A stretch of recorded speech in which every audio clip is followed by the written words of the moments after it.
साल 1989 में भागलपुर में दंगा हुआ।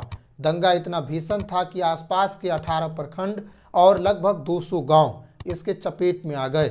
आज़ादी के बाद पूरे देश में इतने बड़े स्तर पर पहली बार दंगा भड़का। इस दंगे की वजह से हिंदुत्व की राजनीति दिन प्रतिदिन यहाँ बढ़ती चली गई।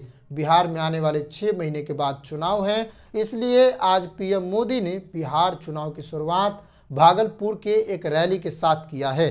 बिहार चुनाव की शुरुआत भागलपुर से ही क्यों किया गया और इसको लेकर बिहार के नेताओं में कैसी चर्चा है, इसको आज समझेंगे।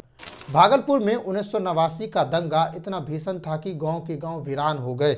लोग मानते हैं कि यह इतना सुनियोजित था कि लाशों को खेतों में गाड़कर फूल गोभी बो दिया गया था। यह दंगा हिंदू मुसलमानों के बीच हुआ था। बीजेपी के लिए बिहार में हिंदुत्व की राजनीति और हिंदूवाद को आगे बढ़ाने के लिए इससे अच्छा स्थान शायद नहीं हो सकता है। भागलपुर एक उपयुक्त स्थान माना गया इसकी शुरुआत करने के लिए, इसलिए पीएम मोदी ने बिहार के चुनाव के लिए भागलपुर को शुरुआती स्थान माना। अपने बिहारी एजेंडे को चलाने के लिए अपना पहला स्थान चुना। पीएम मोदी ने मैथिली में प्रणाम कहा। सांसदों को भीड़ जुटाने की जिम्मेदारी दी गई थी कि वहां भीड़ कैसे आएगी और उसका प्रबंधन कैसे होगा। वहीं पीएम मोदी के साथ नीतीश कुमार भी साथ रहे। इस दौरान चर्चा हो रही थी कि नीतीश कुमार पीएम मोदी से खफा है, लेकिन एक बार फिर साथ आकर उन्होंने बताया कि हम एनडीए गठबंधन में कायम हैं। इसके साथ ही राज्यपाल और मंत्री महोदय भी शामिल रहे। साथ ही केंद्रीय मंत्री शिवराज सिंह चौहान भी इस यात्रा के दौरान और इस रैली के दौरान शामिल रहे। आप वीडियो और फोटो में देख सकते हैं बीजेपी के इस रैली को, प्रधानमंत्री के इस रैली को। चुनाव में जीत हासिल करने के लिए हिंदुत्व के सहारे चलेगी बीजेपी, इसके कई संकेत हैं। बिहार के सीमांचल वाले इलाके में हिंदुओं और मुसलमानों की संख्या लगभग समान है। कहा जाए तो मुसलमानों की संख्या ज़्यादा ही है, कम नहीं। इन इलाकों में हिंदुत्व का झंडा लेकर केंद्रीय मंत्री गिरिराज सिंह यात्रा कर रहे थे। इसका नाम उन्होंने हिंदू स्वाभिमान यात्रा रखा था। इस दौरान उन्होंने सीमांचल के इलाकों का दौरा किया और यहाँ पर बिहार के अंदर बढ़ रही भ्रष्टाचार, गरीबी, बेरोजगारी का जिक्र नहीं करते हुए उन्होंने हिंदुत्ववाद को आगे बढ़ाया। ये बिहार के चुनाव में सीमांचल के तरफ से बीजेपी को एक मजबूत दावेदारी के रूप में देखा गया कि अब हिंदुत्व का एजेंडा यहीं से शुरू किया जाएगा, क्योंकि सीमांचल में आरजेडी और कांग्रेस की पकड़ है और यहाँ पर हिंदुओं वोटरों को एक साथ लाने के लिए ऐसा किया गया ताकि हिंदू वोटर एक साथ आ जाए, मुसलमान विरोधी हो जाए, ऐसे छवि बनाई गई। बिहार को हिंदुत्व से जीतने की कोशिश बीजेपी के लिए कोई नई बात नहीं है। इससे पहले भी हिंदुत्व की राजनीति कर बिहार को जीतने की कोशिश की गई। आपसे एक बात कहना चाहता हूं, 2014 में नरेंद्र मोदी प्रधानमंत्री भी इसीलिए बन पाए क्योंकि हिंदुत्व की राजनीति पूरे देश में चल रही थी। अगर हिंदुत्व की राजनीति पूरे देश में नहीं चलती तो इस बात की गारंटी थी कि प्रधानमंत्री नरेंद्र मोदी सत्ता में नहीं आ पाते, जो आज तक सत्ता में बने हुए हैं। इसके बाद हिंदुत्व की राजनीति लगातार मजबूत होती चली गई। उत्तर प्रदेश से इसको एक बड़ी साख मिली। इसके बाद ये पूरे देश में फैलती चली गई। आज एनडीए के पास पूरे देश भर में लगभग 21 राज्यों में अपनी सरकार है, या मिली जुली सरकार है, या गठबंधन वाली सरकार है। अगर बात करें हाल के चुनाव में, जैसे महाराष्ट्र, झारखंड, दिल्ली और अन्य राज्यों की भी, तो वहाँ पर भी हिंदुत्व के एजेंडे को एक प्रमुख एजेंडा के रूप में देखा गया। हिंदुत्व का एजेंडा झारखंड के चुनाव में सबसे ज़्यादा देखा गया। वहाँ बांग्लादेशी घुसपैठ के नाम पर चुनाव लड़ने की कोशिश की गई। ये अलग बात है कि वहाँ पर हिंदुओं ने, वहाँ के लोगों ने बीजेपी को साथ नहीं दिया। यहीं पर एक और बात, महाराष्ट्र के चुनाव में बटेंगे तो कटेंगे जैसे नारों का इस्तेमाल हिंदुत्व को एक करने के लिए किया गया ताकि हिंदुत्व एक हो जाए और महाराष्ट्र के चुनाव में इसका फायदा हो, जिसका एक बड़ा फायदा हुआ भी।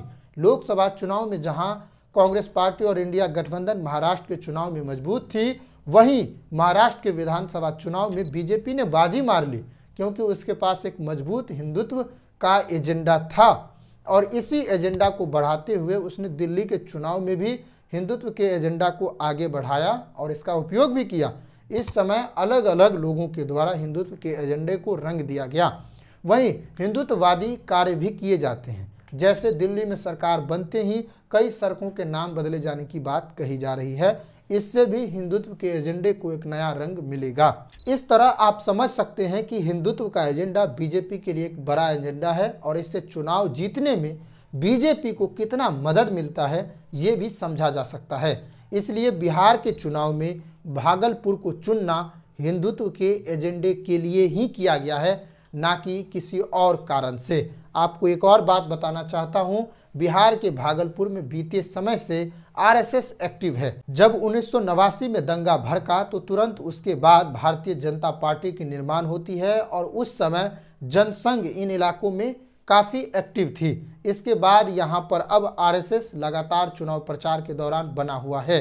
लगातार चुनाव प्रचार के दौरान बिहार में बीजेपी के लिए हिंदुत्व का एजेंडा कितना मजबूत होगा और कौन से नारे कितने काम करेंगे ये भी तय हो जाएगा और ये भी शुरू हो जाएगा आने वाले महीनों में। भागलपुर को चुनने के पीछे एक वजह आरजेडी को यहां से पीछे करना भी है। प्रधानमंत्री मोदी अभी से वहां विकास परियोजनाओं की शुरुआत करके आरजेडी के वोट बैंक को खत्म करना चाहती है और इसीलिए इस इलाके को चुना गया है। ये भी एक बड़ा वजह है। अगर आप यहाँ की जनसंख्या को देखें तो यहाँ पर हिंदुओं में यादव और मुसलमानों की अच्छी आबादी है। अगर बात करें साल 2011 की जनसंख्या के अनुसार यहाँ की आबादी के बारे में, तो यहाँ पर कुल आबादी 31 लाख की थी 2011 में, जिसमें मुसलमानों की आबादी 3.5 लाख बताई गई थी, यादवों की आबादी 3.5 लाख बताई गई थी। वहीं दूसरे जातियों में गंगोती 2 लाख, वैश्य 1.5 लाख, सवर्ण 2.5 लाख, कुशवाहा कुर्मी 1.5 लाख के करीब बताया गया था। ओवरऑल कंक्लूजन ये निकलता है कि यहाँ पर राजद आगे है, राजद को अच्छी बढ़त मिलती है। यहाँ पर महादलितों, यादवों, मुसलमानों और इन सबों को मिलाकर राजद की भूमिका आगे बढ़ जाती है। इसलिए राजद को पीछे करने के लिए भागलपुर के इस जोन को आगे करना जरूरी है, ताकि राजद यहाँ से पीछे हो जाए और बीजेपी की जीत यहाँ से और ज़्यादा मजबूत हो जाए। इसे भी समझना जरूरी है। नीतीश कुमार ने अपने भाषण में यहाँ के मुसलमानों वोटरों को भी साधने की कोशिश की है। इससे भी पता चलता है कि इसराइली के उद्देश्य क्या थे। भागलपुर की इस यात्रा से बिहार के चुनाव में हिंदुत्व को तो रंग दिया ही गया, साथ ही कुछ विकास परियोजनाएं भी दी गई, जिसमें बरौनी के लिए डेयरी प्लांट बनाने की बात कही गई।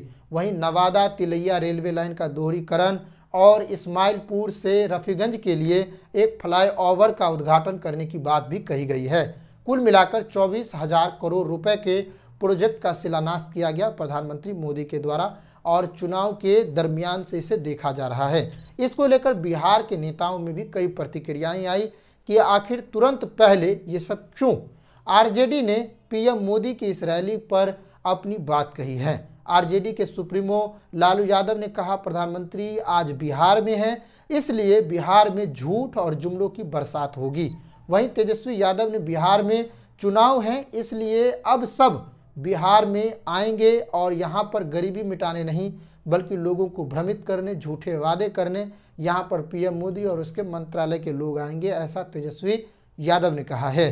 तेजस्वी यादव ने पुराने वादे दोहराए जो प्रधानमंत्री मोदी ने पिछले चुनाव में किए थे, जिसमें चीनी मिल और फैक्ट्री को लगाने का वादा किया गया था, जिसे अभी तक पूरा नहीं किया गया। चीनी मिल बंद पड़ी है, उसको खोलने की बात कही गई थी लेकिन उसे नहीं खोला गया। बेरोजगारी को लेकर भी हमला किया। वहीं लोजपा के चिराग पासवान ने मोदी की इस रैली का स्वागत किया है और लालू यादव और उनके परिवार पर हमला बोला है। इस तरह बिहार के चुनाव में भागलपुर की राजनीति अब शुरू हो चुकी है। भागलपुर के एजेंडे अब शुरू हो चुके हैं। भागलपुर से बिहार की राजनीति की शुरुआत शुरू हो चुकी है। तो यहाँ पर यह देखना जरूरी है कि यहाँ पर बीजेपी सिर्फ हिंदुत्व के बल पर आगे बढ़ेगी या फिर विकास परियोजना को भी साथ ले आएगी, साथ ही यहाँ पर किस तरह के कामों को वो और ज़्यादा तेज़ी से फैलाएगी, इसको भी देखना जरूरी है।